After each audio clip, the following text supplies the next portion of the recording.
Hello, folks. Let's take today to approach a basic framework for understanding economic growth or differences in the level of income among nations. And then I will take the opportunity and also approach the natural resource rich countries, as well as the issues around the so called middle income trap. Okay. So, those of you with an economics background, please be patient. Well, what would be the basic framework that I referred to? See, we are talking about we want to understand what determines potential GDP or income, particularly per capita, uh, and we have two different situations as we move along the time horizon, because in the short run, in each time short enough for what the economists call short run, the economy has a potential GDP, and the economy may operate occasionally below potential levels. And that's when you have the so called insufficiency of aggregate demand vis-a-vis the aggregate supply. So, in some periods, output in an economy is determined not by the productive capacity, but rather by demand factors. But in fact, what matters most for us here as we are approaching economic growth, we think of the, let's say, we abstract from the issues of fluctuations of aggregate demand vis-a-vis supply, and we focus on what makes the potential GDP or potential income, particularly the per capita income, to move above, to rise or decline. Broadly, this is a course on economic development, economic and social development. Economic development is something that goes beyond, of course, GDP per capita. We have the issues that we have the income distribution matters. We have broadly the human development indicators, for instance, proposed by the UN. But but it includes they all. There's no such a thing as, let's say, economic and social development without economic growth. Economic growth is a precondition. And the first distinction to be made is between the accumulation of factors of production, or broadly speaking, assets of an economy. See, inevitably, the the um, the increase of output per worker, right, is something that depends on the volume, on the accumulated assets, on the accumulated factors of production that each worker operates with. And in fact, the factors of production per worker, I'm breaking them down here into human capital, uh, basically the skills and a bit more, capacities. I want you to keep a broader sense of the human capital concept, because here we have embedded as well some other types of intangible assets, capabilities in the economy, capabilities at the level of firms, at the level of sectors in an economy, and at the level of the economy wide. It's always difficult to separate the intangible assets from human capital. But for our discussion here, let's say, always think of the human capital as encompassing something that differentiates the productivity of a worker from, let's say, the basic case of a worker without accumulated skills, without education, and so on. But we also have the physical capital as another factor of production. Here is the produced capital, that is to say, the machines, the construction, the buildings, the space, under construction, infrastructure as well. And obviously, this comes to the fore. The more degrees, the more the levels of education, that is to say, human capital, the higher the, as well as the higher the stock of produced capital, physical capital with which a worker operates, then the higher is the likelihood exactly of a higher output per worker. And there is also natural wealth. In the past, this was not very much accounted for, but we will have the chance to discuss how the natural wealth can be accounted and can be put into this picture. Now, see what I have in mind to tell you. Typically here, for instance, you may explain the difference of a country between countries, such as country one and country two here. Definitely, if they have different levels of factors of production per worker, they will tend to display different levels of output per worker.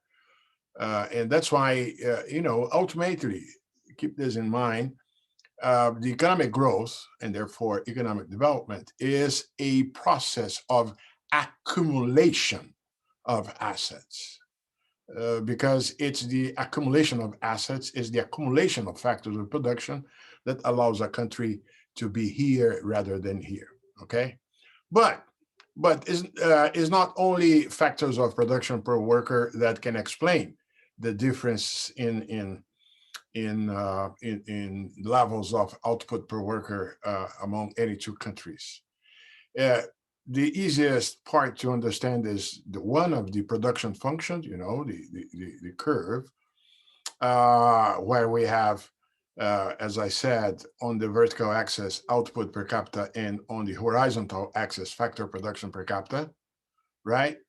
Telling us how factors of production are converted into output. But it's not the only way by which a country can get richer. It can have one, as shown, by having more factors of production per worker, or it can have a better production function, as we show in this case here, in which this country here, the country that is depicted here, has a higher per capita output per worker, and therefore a higher, tendentially higher per capita income, not because of differences in factors of production per worker, but because it has a better production function.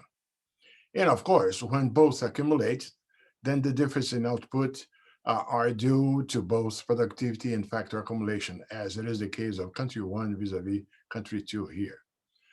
And this difference in the production functions, okay, they will express exactly in the difference in productivity, because productivity is exactly how much a country takes by a certain level of factors of production accumulated per worker, in terms of output, and the productivity differ among the countries, and there are two major components of the productivity. One of them, broadly speaking, capabilities, particularly the ones associated to technology, the technology that is employed in the country, and efficiency, better or worse allocation of the factors of production per worker. That's the whole story. These are the major ingredients to approach the issue of economic growth.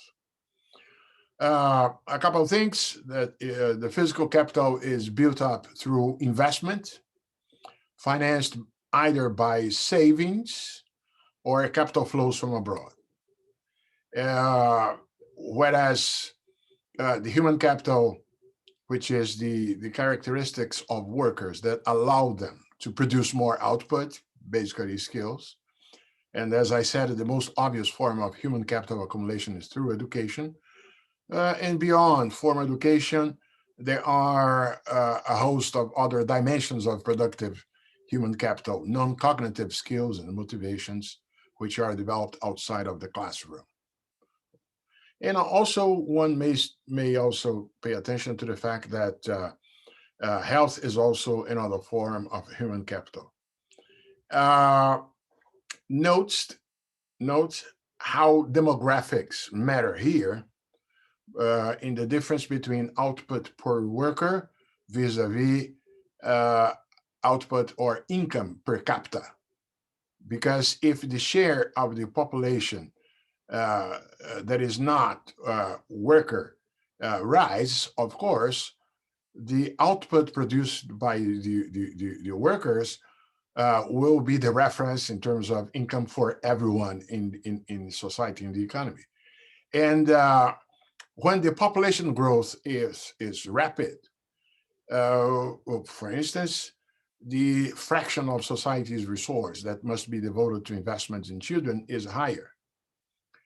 And then slowing population growth, which is usually part of the process of economic development, yield benefits through two channels,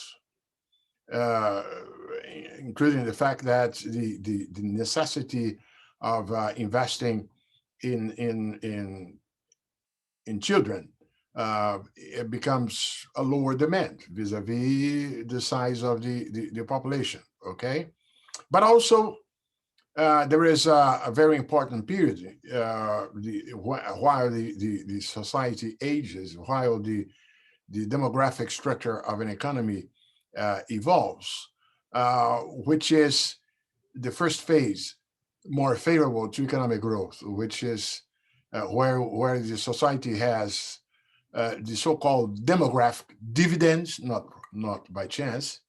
That is to say, after a certain point, you have a smaller share of the population as children.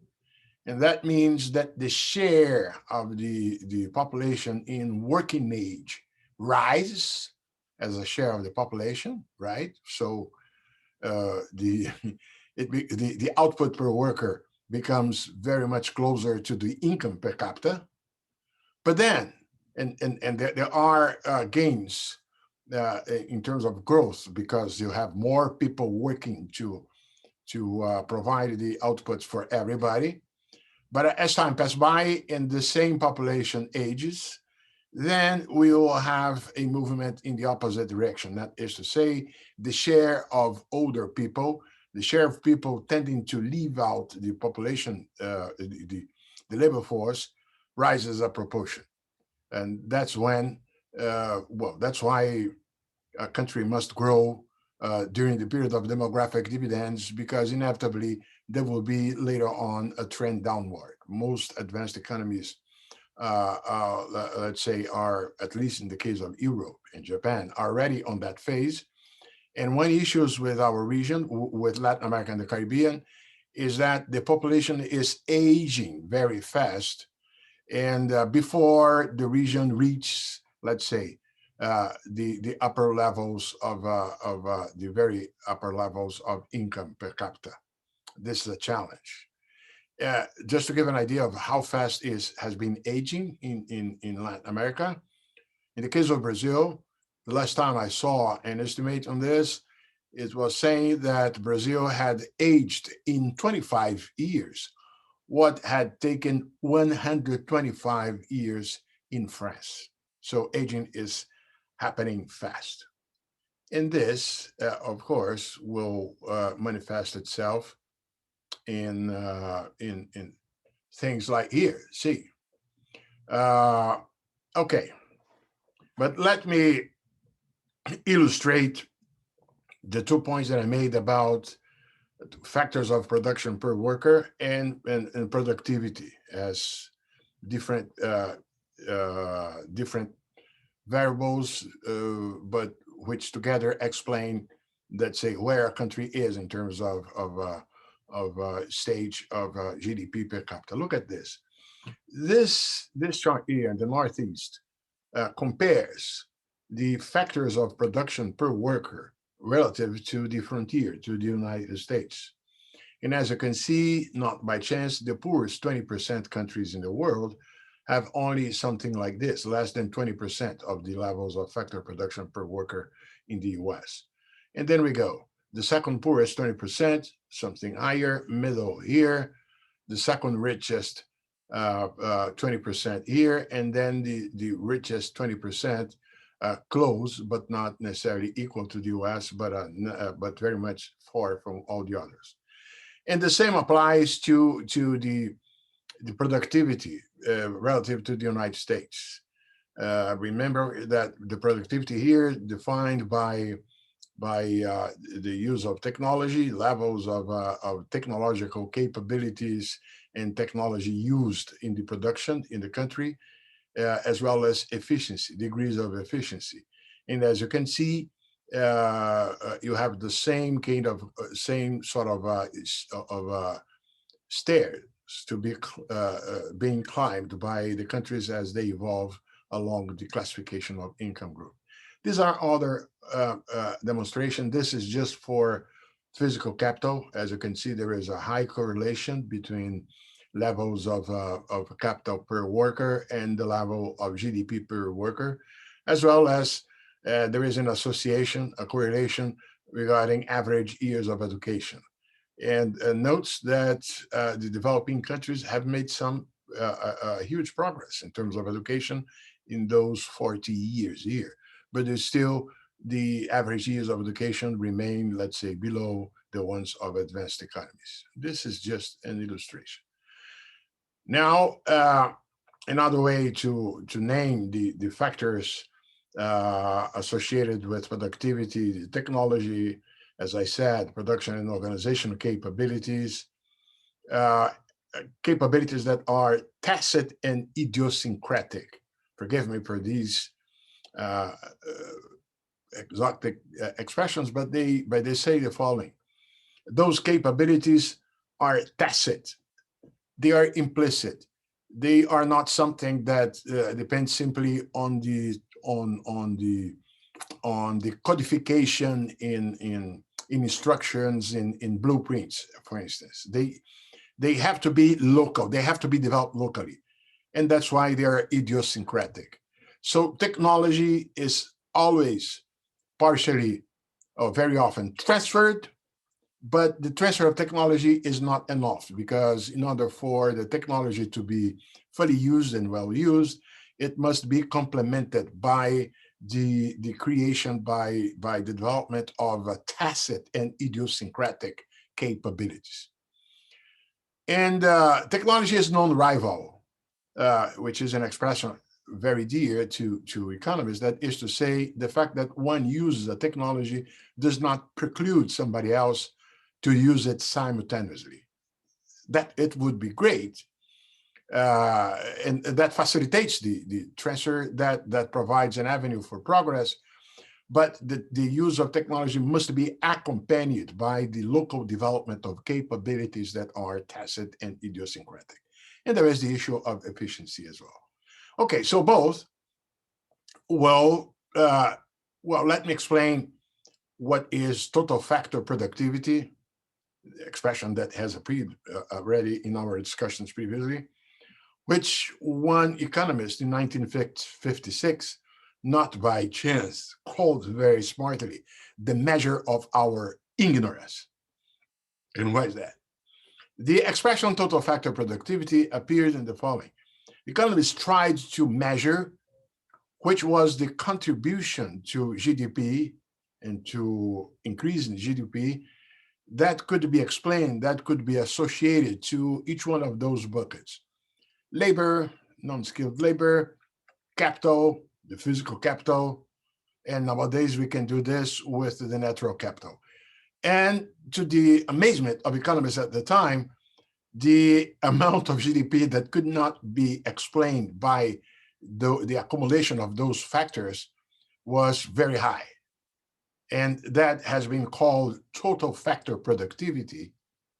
And it, of course, there is always a correlation of total factor productivity with at least part of the components of the factors of production, For instance, technology comes partially embedded in machines and equipments, not all of it, but there is there. So if you have more machines, that in everything else constant implies more technology being used. But it's not enough to explain because the capabilities which are tacit can better be explained by what we economists called intangible assets. You cannot, they are not tangible. You cannot see them, but they matter much more than simply accumulating capital or simply accumulating years of education. And those intangible assets are the crux of the story that we keep trying to approach here when we put the emphasis on institutions and asset building. Okay, bear with me.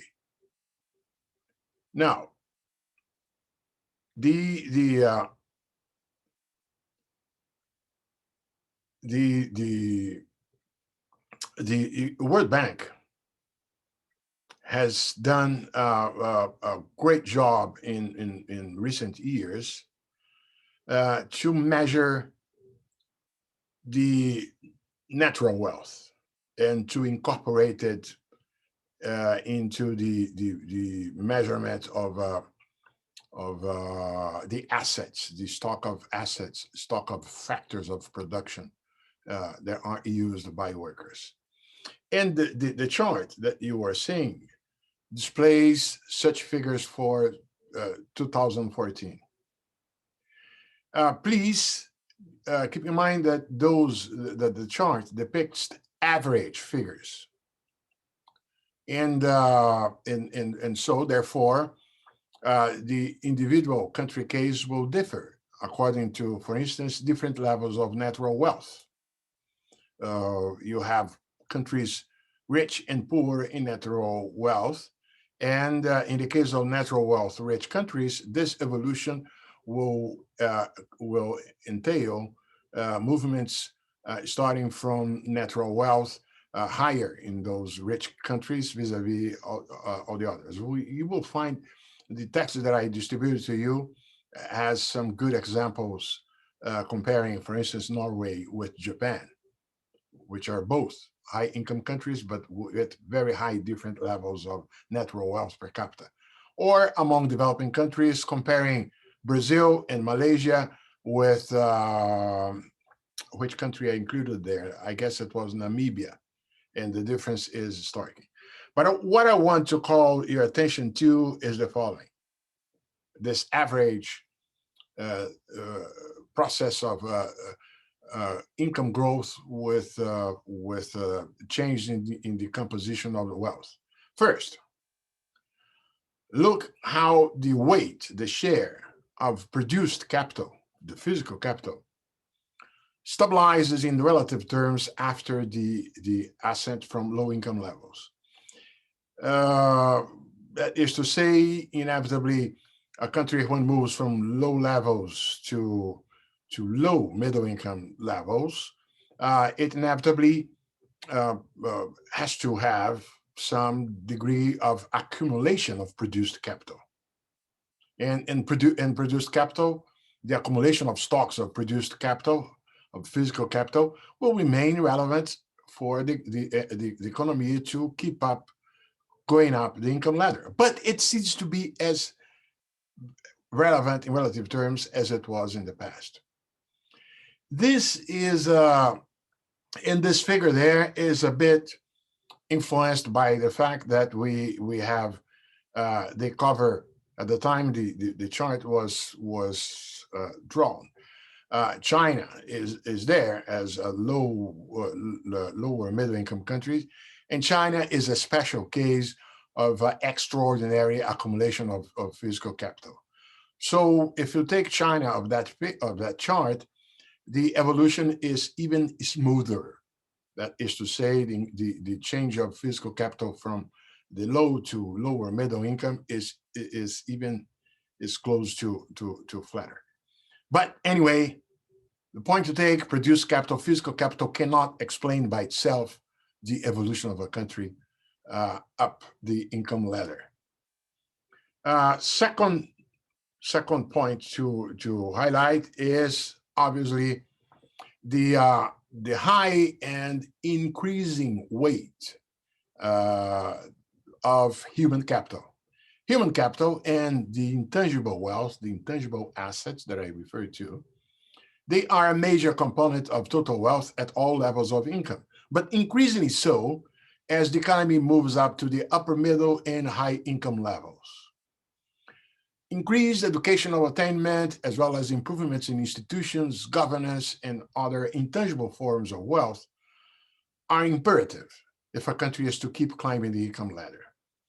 So this is a blow to, let's say, old-fashioned economists who always look at only to savings and investment.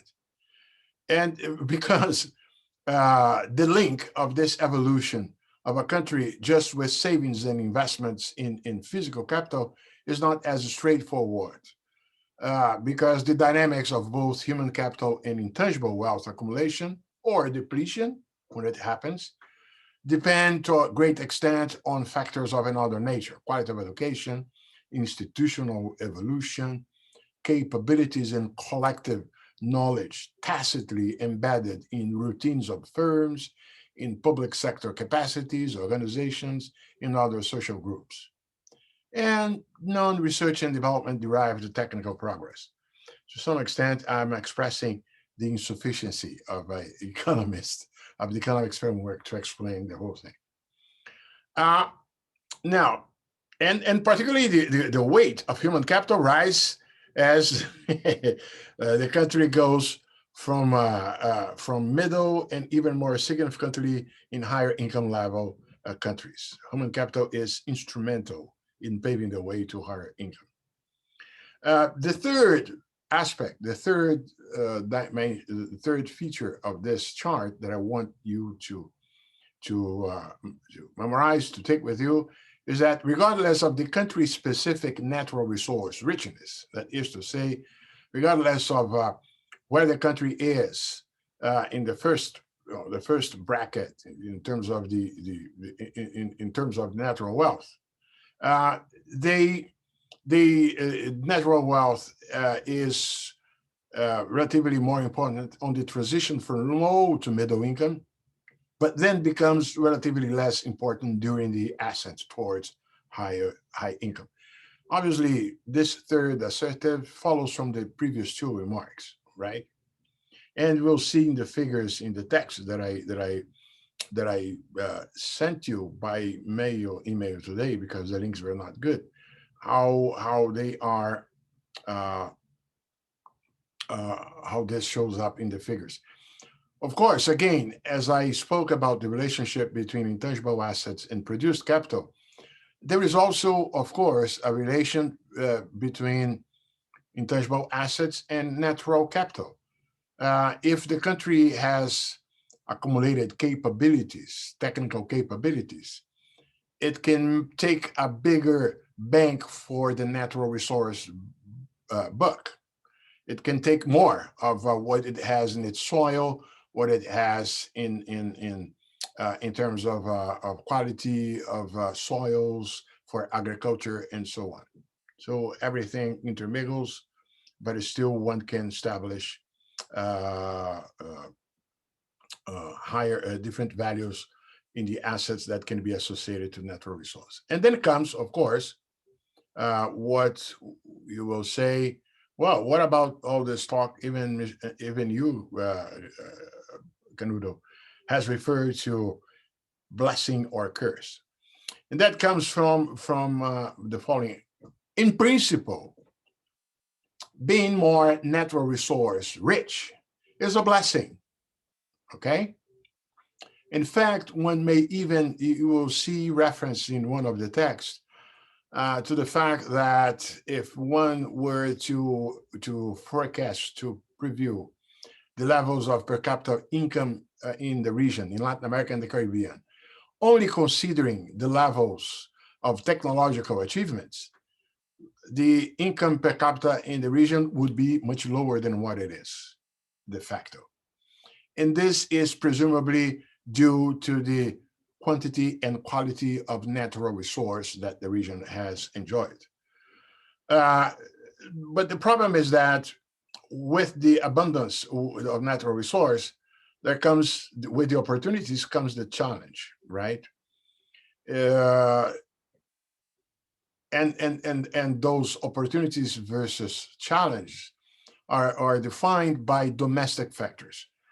Natural resource dependence or natural resource wealth is already a type of stock that the use of which has to face a tendency of commodity price to be more volatile, to go up and down more intensively than the other goods, for good or bad. Good times are great, and then the bad times bring challenge. But on top of that, ultimately, the natural resource richness becoming a good thing will depend on domestic, institutional, and political factors in the country. See. Remember the previous chart and the evolution of the structure of wealth as an economy goes up the income ladder. And think of the following. It's a point that I could have done there, but I make here. The way by which natural wealth contributes to the whole thing is by the transformation of its dividends, the transformation, the use of the proceeds of exploring natural wealth into the creation of the other assets. Particularly, this is obviously the case of the non-renewable resource.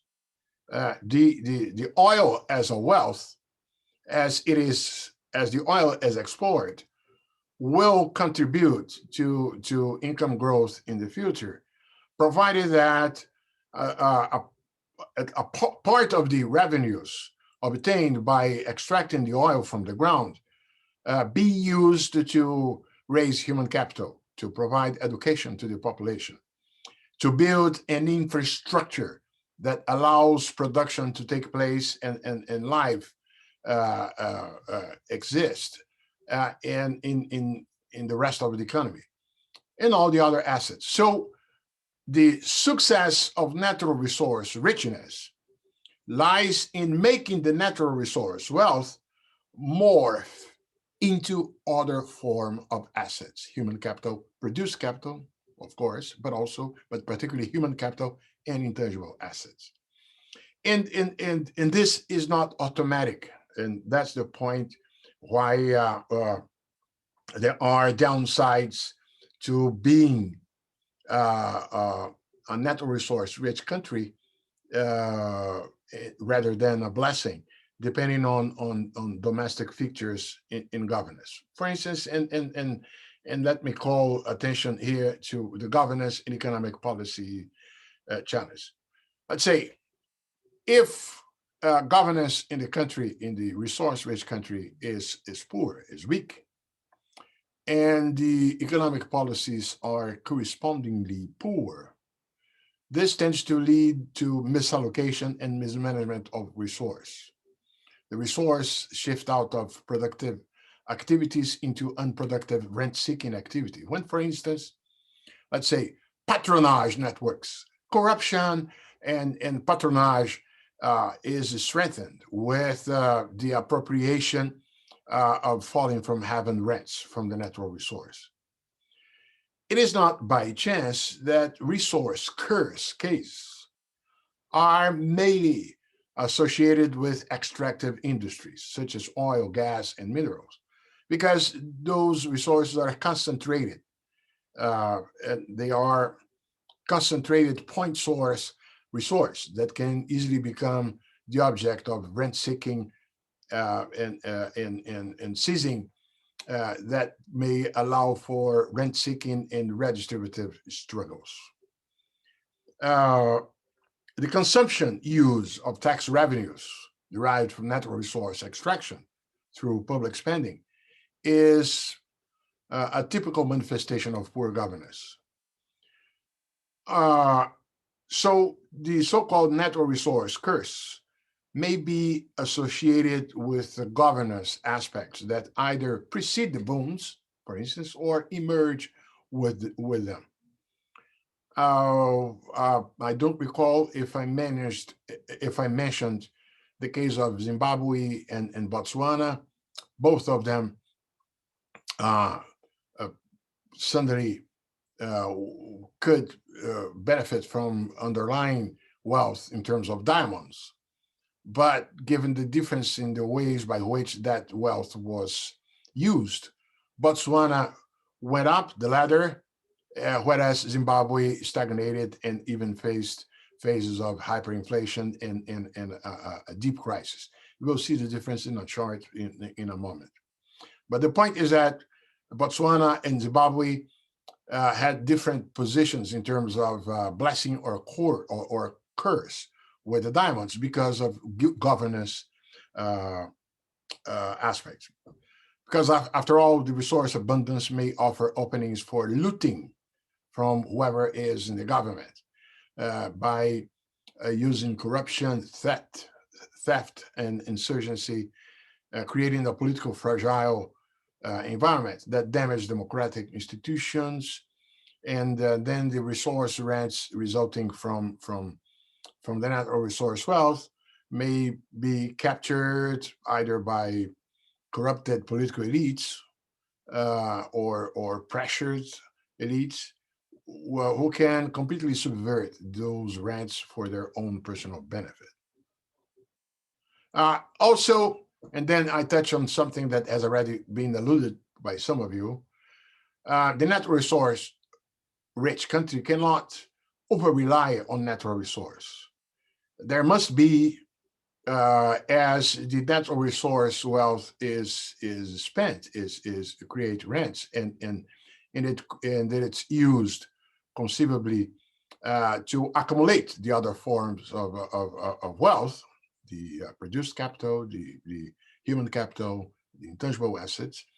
This needs to come with some degree of production diversification towards lines of production that can be still linked with the natural resource, as I mentioned several times. The degree of sophistication in the agriculture in Brazil is in fact the result of a density in the value chain with the incorporation of high-tech service, let's say before production or during production and after production. So backward linkages that are sophisticated. This is a way to introduce the service of weather forecasting, the service of high knowledge about using equipments and forecasting production and so on, storage and so on. So the natural resource exploitation is not inevitably something very primitive. It can be, it may create avenues for production diversification. But the point here is that you must have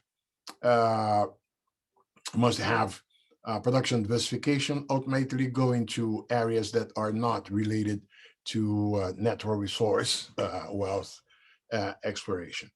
And then there are three major challenges faced by natural resource rich countries. And I named them in the chart. The first is so-called the Dutch disease, which is the following. The name Dutch disease came from a magazine, The Economist, at the time in the 70s. And it refers to Netherlands, to the Dutch. In the 70s, with the tremendous spike in price of oil, it became very much, it became feasible, it became economically attractive for the countries in the northern Europe to develop the technology and explore the deep sea oil in the Northern Sea. That's when the offshore drilling gives a jump. And it was so great that in the Dutch economy, this production of oil ended up creating a sucking effect over the other sectors of the Dutch economy. Well, first, obviously, the labor and capital were attracted to the natural resource rich sector very much, as well as it led to the sudden increase in incomes coming from the oil sector and oil sector related areas. Generated an increase in the price of the non-tradable goods, non-tradable service, restaurants, personal service, and so on. And that ended up crushing the tradable sectors not associated with the oil. Typically manufacturing industry not associated with the oil. And when the oil price cycle ended, when the oil price went down, the Dutch economy suffered the effects of loss of the gains from the super gains from the oil sector, but with the rest of the economy, with the tradable manufacturing sector being harmed by what it had gone through the period. And obviously, as you may follow, this is an issue that is very fashionable, not fashionable, but it's always referred to in the case of Latin America and the Caribbean. Talk to an development economist in the region, and he or she will immediately grasp what you were saying if you talk about the risks of Dutch disease effects during the commodity booms. But also the other challenge faced by natural resource rich countries comes from the commodity price volatility. And this means that high commodity dependence may mean a higher volatility of fiscal revenues and of real exchange rates. When time is great and then the resource intensive sectors go well, and that generates inflation of non-tradable goods, and that leads to a real exchange rate appreciation, which appears as such when the tide of the cycle moves to the downward phase. And we spoke a bit about this by reminding how Chile, for instance, had developed rules of fiscal management that try exactly to cope with that inevitable volatility. And obviously, the third thing is, as I've been saying, depending on the features of the appropriation and use of rents generated by an increase in value of natural resource, the rent seeking rather than efficiency seeking behavior may become the norm. Every time I speak about institutions, every time I speak about, and remember how we spoke in the class about the origins of the lack of development in the region to institutional traits, it's always about rent-seeking behavior versus efficiency-seeking behavior, right? All in all, but don't put the blame. Don't blame Mother Nature. The blame is to put on the. And a final point: net resource curse may happen all the way up the income ladder. I guess I referred to already to the event associated with the discovery of pre-salt oil in Brazil and how they created a window of opportunity to the deterioration of the quality of governance, with the price being paid even nowadays. Okay. So we need to so much for accumulation of assets and so on. Then there is the other dimension, and I started talking about it when I said that natural resource rich countries, they also need to diversify their production. which is the issue of structural change and how it relates to growth. Okay. Uh, see, uh, the economists have associated successful development with a process of structural change. That is to say, the name says it all. The structure of the economy, of production, and so on changes. And success is associated usually with the share of the initially predominant agricultural sector to become ever smaller, while typically the shares of the manufacturing and service sectors expand. It does mean that all countries have to move towards the same structure. If a country is natural resource rich in agriculture, for instance, in fertile lands, and use that fertility of land with sophisticated service, seed projecting, seed designing, and everything else that is not typically agriculture, the size of agriculture definitely will remain in the long-term horizon higher than in the case of natural resource poor countries. Okay, but then we have an issue here. We will have the possibility of discussing it later on about whether this process has reached its peak in the region very early, because as there is this movement from agriculture, usually typically moving to manufacturing industry and some service, there will be a peak for manufacturing as well. The advanced economies are living through this. The share of GDP corresponding to manufacturing in all advanced economies has been falling for some time. And in jobs, it's even more than that. The question is that in their case, typically this deindustrialization would be happening for two structural reasons. The demand for service rise vis-a-vis manufacturing. The productivity in manufacturing allows it to produce things at a lower cost, and then on the supply side, it also tends to diminish.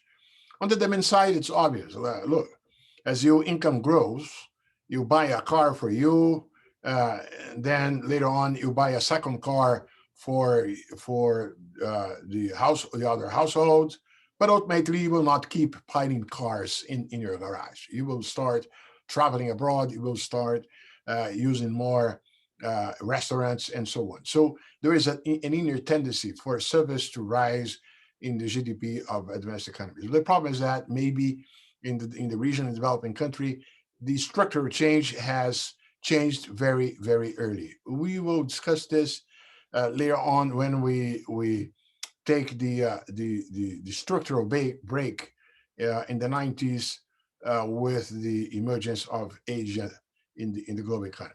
Okay. Okay. Let me move to this.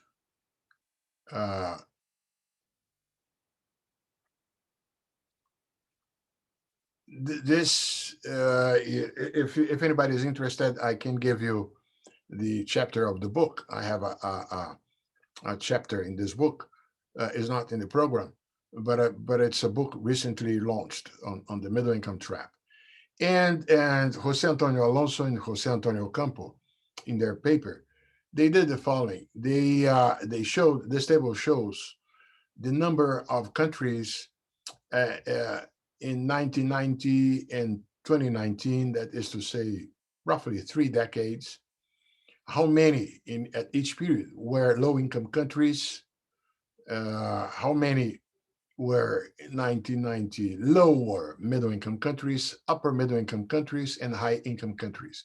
Remember that this is a classification that is made by the World Bank based on GDP per capita.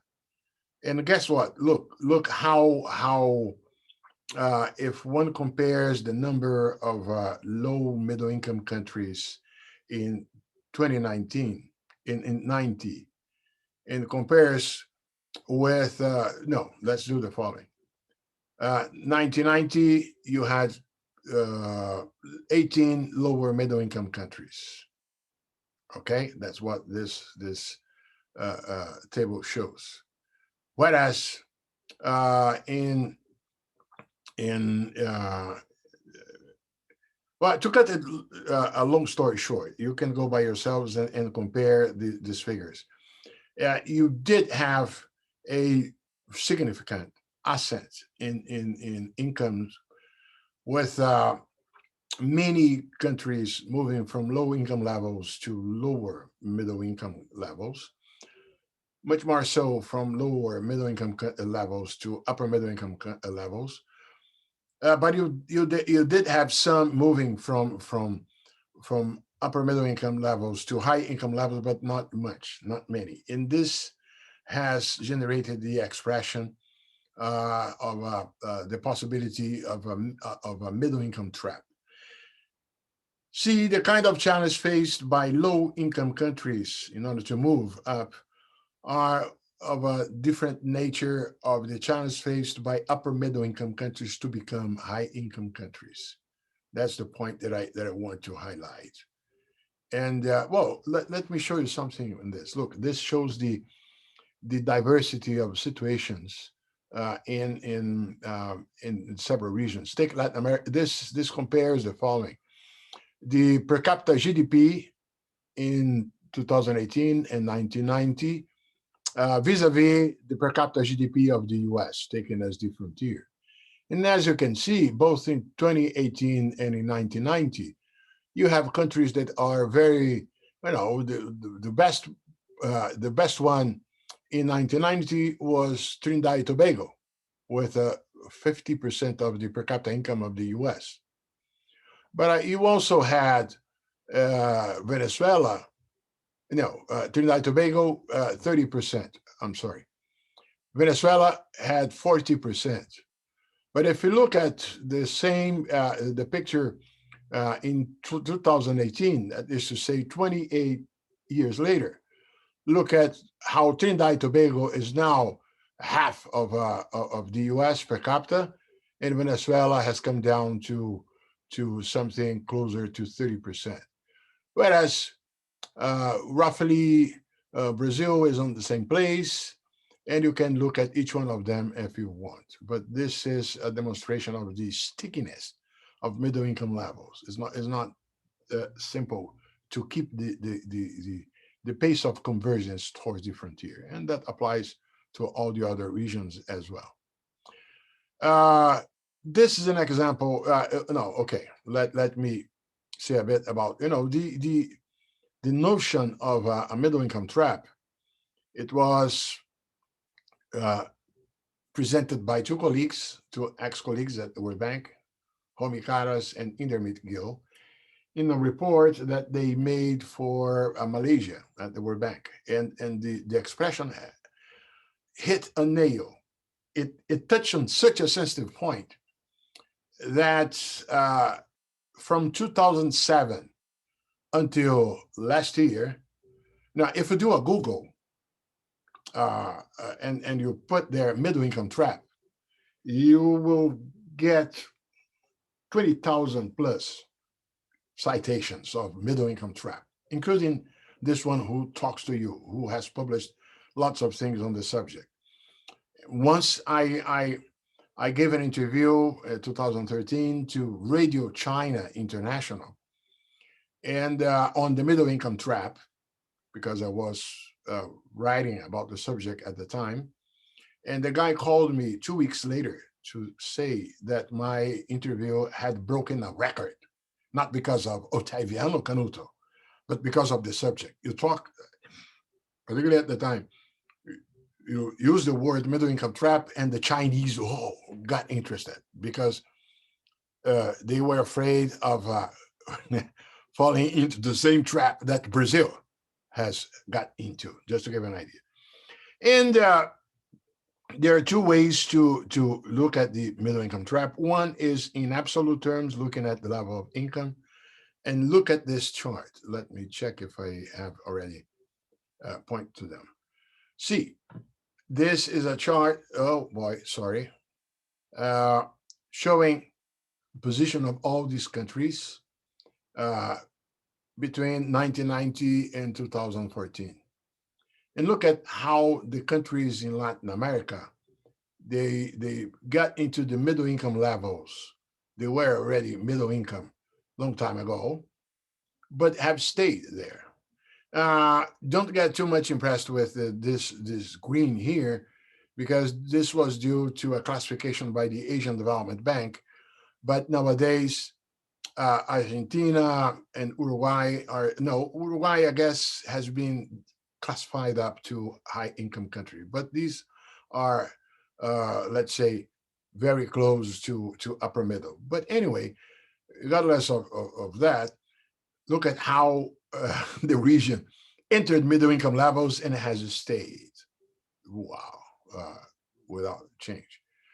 Compare this with, let's say, Asia, the most successful case, Hong Kong, China, who became 1994 a high income country. Indonesia is still there, middle. Malaysia has been recently upgraded to the upper income levels, and so on. The point that I want to make is this is the absolute approach by looking at the level of per capita income as compared to the benchmarks that the World Bank periodically adjusts. And the other way of looking at the middle income trap is by looking at the, as I did before, relative to the US, the GDP per capita relative to the US. And look at this. This chart is only up to 2010, but it serves to illustrate what I want to say about relative approach. Look at China in 2010 was obviously still before its process in the last decade. Nowadays, China is above here, or getting very close to Latin America and the Caribbean. But America and the Caribbean, on average, has been stagnated. Look at this, and even decreasing relative to the frontier. Whereas the high performance East Asian and Pacific countries, this includes Japan, but also Korea, Taiwan, China, Hong Kong, China, Singapore, how they managed to even uh, uh, uh, really approach the, this is Japan, okay, and so these are the other high performance East Asian Pacific, and they are even reaching the developed countries. So there are also the low performance East Asian and Pacific countries. All the others have not performed well because Asia is not that homogeneous as referring to the high performance countries may entail. But the point I want to make is, look, the major challenge from low to middle to lower middle is the poverty trap, is to have the minimum of savings and investments in produced capital in the other assets, so as to escape from the trap of being poor. Being poor becomes a trap because you don't have income enough to save, and so your savings are low. If your savings are low, you don't invest very much, so you keep stuck there. That's the poverty trap that animated so much the earlier development economists. And that was the issue addressed by one of you asking a question about the old theories of a big push, Rosenstein, Rondon, and so on. And they had in mind they came out with their work at the time when the major issue was exactly the name was poverty trap. Uh, there are several versions of the poverty trap. At some moment, it was associated with the demographics. Whenever it sufficed to have an increase in income, and then the population reproduce itself, and then the number of children rises very much, and that takes off the use of savings out of investment. and the country remains poor. You know, many of you guys are too young to know this, but of course, I remember in the 70s the campaigns with good intentions, but the campaigns from rich countries towards sterilization or towards reduction of the population growth in developing countries, because they believe that that was what, in many cases, keeping the countries inside a poverty trap. But that's something for the lower levels. What I want to call attention here is to the other possible trap, the middle income trap. Look, and then the issue of structural change and institutional change come to the fore. Each and every case of a country that leaves the low income status to go to middle income, they have all had one similar process at play, everywhere. I dare anyone, I always have dared over the years, give an example in which things did not take place in the way I'm going to say now. And nobody comes ever with anyone with a dismissal of this description that I'm going to give. Typically, the movement from low to middle income it comes with people with a substantial part of the population leaving subsistence level activities. And I would include there the kind of work done by the slaves and done by the indentured labor, types of occupation where the proceeds, the results, don't allow the accumulation of savings and so on, does not allow any major increase in productivity. But also, of course, in most part of the world where people still live from hand to mouth, in subsistence agriculture, for instance. So each and every process of a transition from low to middle income country happened with a transition, a change of occupation of the population out of those subsistence level activities to more modern activities, where those people, even without any major upgrade in skills and education, they start operating with a higher level, a higher level of factors of production per worker. Remember the first slide? Such as, for instance, simple manufacturing processes, for which the skills of the labor were not really necessary. So you had people without major upgrades in education being able to be employed. I think of Lula, former President Lula, who comes as an ignorant, a non-educated person from the Brazilian Northeast to Sao Paulo, and has the opportunity, and of course, learns and develops and becomes a good worker in manufacturing. That was possible for the kind of activities that I'm referring to. So when this happens, the total factor productivity, remember the total factor productivity, rises up dramatically because you have the same labor without much upgrade in skills and so on, operating with machines, operating with standardized technologies coming typically from abroad, and the total factor productivity goes up, right?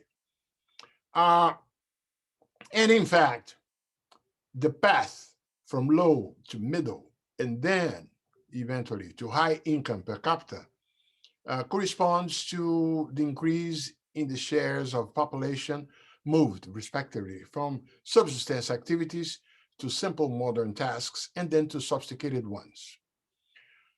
So you have, while in the beginning, the gains of productivity are basically from the cross-sector structural change, as the economy moves up, it's within sector productivity gains and moving up the value chains that rise in relevance to explain the increase in total factor productivity. And then the question is that you need to have after a certain point for the country to aspire to go up the income ladder, to have an institutional setting that is supportive of good use of technologies, of innovations. It's not innovation that is, oh, Brazil to be advanced will have to create an iPad. No, no, it's not necessarily so. But a great capacity to use technology to develop tacit and idiosyncratic capabilities, to improve the existing technologies, to adapt well the technologies, and to even generate minor innovations and so on. Uh, this is of the essence, and we will deal with that later on in the course. And also, the country needs to have a business environment friendly to now the presence of complex chains of market transactions. An economy, a high income economy, is more complex in terms of transactions among enterprises and so on than it is the case of a simpler, lower middle income country. And that's why, to cut the story long, uh, the middle income trap can be explained, it appears, when the middle income countries, do not manage to adopt, to develop the policies and institutions that are appropriate to this new stage. And those are obviously, you also can remember the reference to the structure of assets as the economy goes up. These are uh, let me make the point. As the economy evolves from low to middle income, the growth drivers change. Of the accumulation of physical, the produced capital, remains important for growth in middle income economies, but it's increasingly human capital accumulation and total factor productivity improvement uh, or growth in production not derived from higher use of inputs that acquire a larger weight in growth determination. Now you may recall the points that I made when I showed you the evolution of the structure of asset accumulated in the countries as the country goes up the income ladder. Productivity-centered growth is needed to reach high income. Second point, innovation matters more as the economies approach the technological frontier, and one needs to have entrepreneurship, turning new ideas or technology into innovation-based growth. Uh, we need to have risk-taking entrepreneurs taking the lead rather than opportunity-driven entrepreneurs.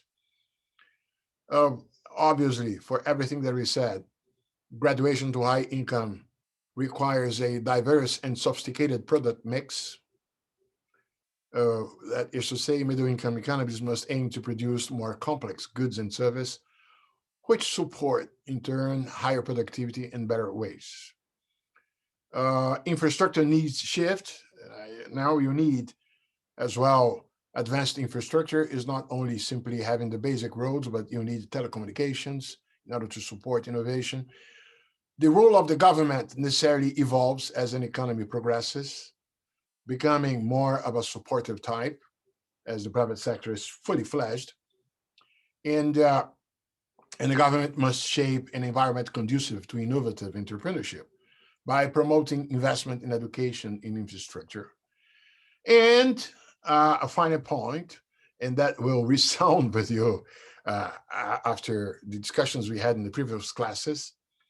An environment conducive to growth needs macroeconomic stability. When a country reaches the middle income levels, its growth rate tends to be more vulnerable to indicators affecting macroeconomic stability. So the legacy of macroeconomic instability, the exposure to capital inflow fluctuations, banking and currency crisis, and so on, they leave a toll. In that has, if any one of you at some moment want some bibliography on this. There is a recent work done by colleagues at the IDB, former colleagues of mine at the IDB and also at the World Bank, showing how the region pays a price. And is one of the factors explaining the middle income trap in Latin America and in a good part of Latin America and the Caribbean has been to do with the incapacity to overcome macroeconomic stability. But that's a message that I want to leave, because to a large extent, this trip that we made on the